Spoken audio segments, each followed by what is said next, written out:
Hi, I'm Jason, and today we're going to be listening to Radiohead's national anthem from their album Kid A. And just some history on this song. It's the third track of their 2000 album Kid A. It's very influenced by jazz. And if we go to song facts here, some facts about the song is the bass riff that plays throughout the song is based on a riff the lead singer Thom Yorke came up with at the age of 16. The original title was Everyone, which is also the first line in the song. And then they changed it because there's a bit of the British national anthem at the end. They changed it to the national anthem. The bassist in the band didn't actually play the bass for it. He wasn't available on the day that they were recording it, so instead the singer played the bass. He also plays guitar for some of the stuff, but yeah, the horn section had 8 jazz musicians from the St. John's Orchestra, and Thom Yorke, the lead singer, and Johnny Greenwood, lead guitarist, both conducted them, even though none of them actually knew how to conduct, but apparently they jumped up and down when they wanted them to play fast, and made calming gestures when they wanted them to play slower. And yeah, on the Kid A tour, Radiohead opened their shows with this song pretty much every show, I guess. And yeah, also a fun fact I read earlier that isn't on here is that when they play it live, because there's samples of live radio, it's different every time because the radio samples are different because it's live radio, not pre-recorded, which is pretty cool. But yeah, let's get into the song then.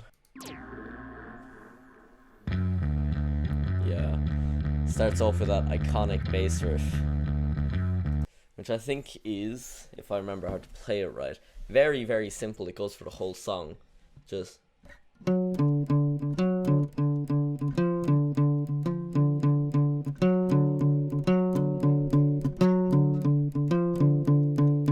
But I mean, it might be simple, but I guess most of the most famous riffs in history are simple. Like, take like Seven Nation Army by the White Stripes, or Smoke on the Water. Even probably Highway to Hell is one of the most iconic riffs in history.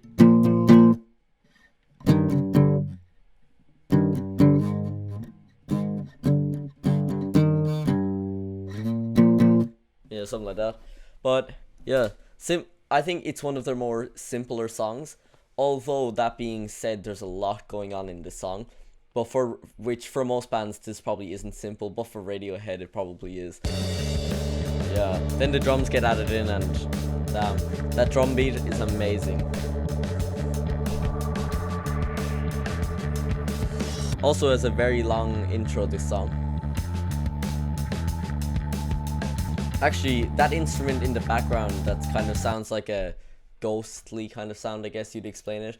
I can't remember what it's called, but it's like the lead guitar is playing it, and the lead guitarist is playing it, and Ondes Martinot. I don't know how to pronounce that, but I'll put it on screen so you could see one. Let me check. Ondes Martinot. I probably spelt that wrong. Yeah, it's some the Ondes Martinot, or Ondes Musicalis, is an early electronic musical instrument. It is played with a keyboard or by moving a ring along a wire, creating wavering sound similar to a theremin. Yeah, that's the one.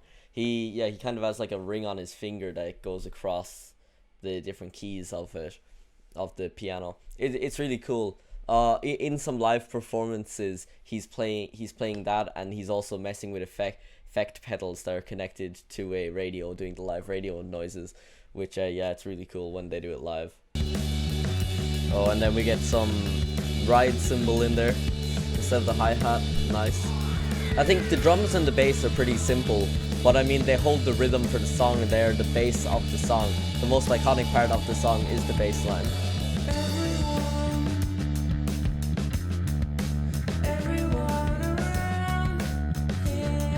I like the effects on his voice.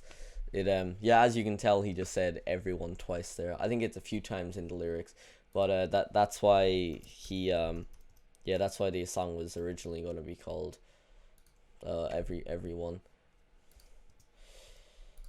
Yeah, the lyrics, everyone around here, Everyone is so near. There's not too many lyrics in the song, and out of all the lyrics, like 40% of the words are everyone. So I guess it makes sense that it was going to be called Everyone originally. Also, those vocals are just perfect from Thom Yorke. Actually, I don't know, is it Tom or Thom?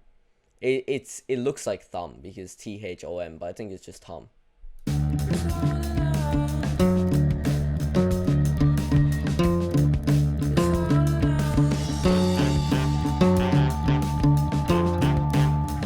Oh, and then you get the horns added in. Yeah, the horns added in then by the 8 people that said played horns in it.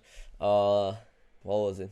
Yeah, 8 jazz musicians, and it's a bit influenced by jazz composer Charles Mingus, but not he, sorry, but I mean, yeah, those horns you can definitely tell are jazz inspired. I like that because they feel like they don't fit with the song, but also they feel like they fit with the song perfectly. I think only Radiohead could pull off that, to be honest. Like, 'cause they sound so different to everything else, but that's what makes it Radiohead, to be honest.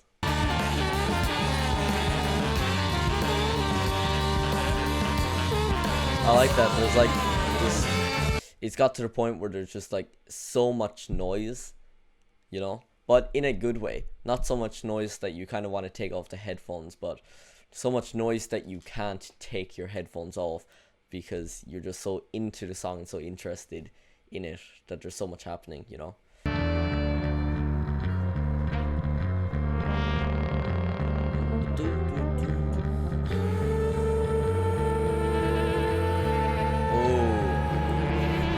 I love Thom Yorke's voice. It goes so high. His voice. It is amazing the way he sings. Honestly, I think he's one of the most underrated singers. I think the people who know him and know his songs and know Radiohead and that would agree that he is one of the greatest singers. But I think a lot of people don't really know him. Like, other than past Creep, I don't think much people know any other Radiohead songs unless you listen to Radiohead. Well, I think he is one of the greatest singers in rock and roll history. I think he should be more noticed, Very underrated. Then everything kind of dies down, just the horns.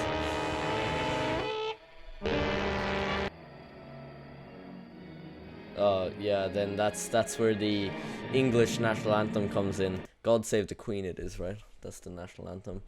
Yeah, that's when that comes in, and I guess that's why you got the name.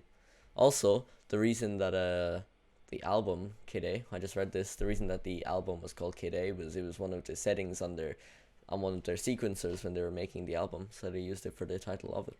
Amazing song. Honestly, amazing song. I've listened to this song so many times. I think it's one of Radiohead's greatest songs. People might hate me for that, people might love me for that, but personally I think it's one of their greatest songs, and it's probably in the top 10 Radiohead songs at least. Tell me what you thought about it. I thought it was great. I really loved the song. And yeah, I guess that's all for this video. So if you liked the video, smash that like button. Comment what I should react to next, or your favorite Radiohead song. And subscribe if you want to see more. I guess I'll see you in the next one. Goodbye.